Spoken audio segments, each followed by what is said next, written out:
pull-up is a fundamental movement for beginning calisthenics, building strength and muscle in your upper back as well as your biceps. But how do you start your pull-up journey? If you have ever tried them before, you might realize that they are a lot harder than they look. You might be discouraged, confused, or unsure how to progress. In this video, I'll give a complete breakdown of the progressions and exercises I use to get my first pull-up.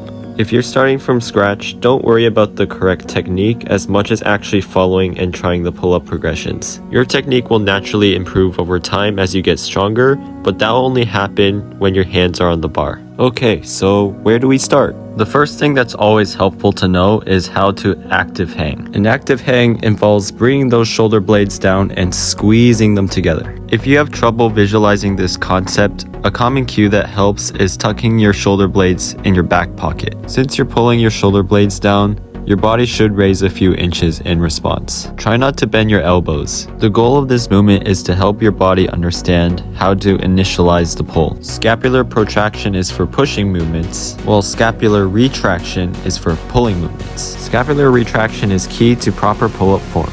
It helps avoid hiking at the shoulders, which can cause unnecessary joint pain and stiffness. Moving on to the exercise. The Australian pull-up is a great progression to start with. For this, you'll need a low bar around waist to chest height. The bar at home I have is around neck height, so if your bar is also too high, you can use a stool like I did to achieve an appropriate elevation. Start with your hands shoulder width apart and your feet slightly in front of the bar. With your arms fully extended, pull yourself all the way until your chest reaches the bar. Make sure you keep your shoulders down and back while doing this. If you need to make the exercise a bit harder, you can move your feet further in front of the bar. By doing this, you're transferring more of your body weight to your upper body, increasing the resistance of the movement. If you're using a stool like I did, just make sure it doesn't slip on you.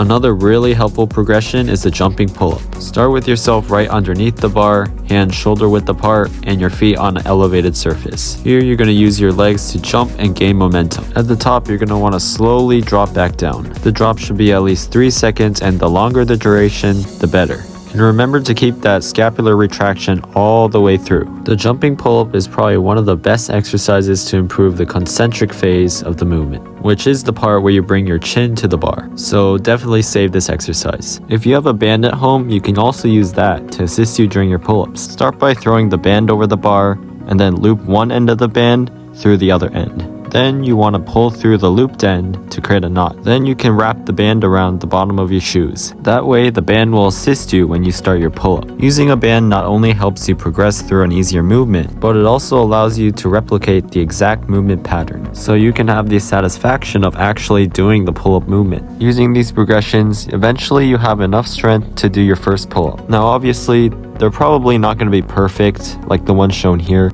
This was me 2 years ago, attempting my first pull-ups. My shoulders were rounded and I was barely able to get my chin over the bar. But that didn't stop me from trying and getting better over time, and it shouldn't stop you either. So it doesn't matter if your form isn't perfect, or if you can't even budge from the starting position. What matters most is that you put in consistent effort. Even if you're on vacation and you don't have a pull-up bar around you, you can always practice some type of pull-up progression such as body rows under a table. So be creative and stay open-minded. That's what's going to get you the results. I hope you found this tutorial helpful. Please leave comments down below about anything I discussed or about anything you'd like to see in the future. If you mastered the pull-up and you would like to see how I learned the muscle up, click here. Thank you for watching and stay in control.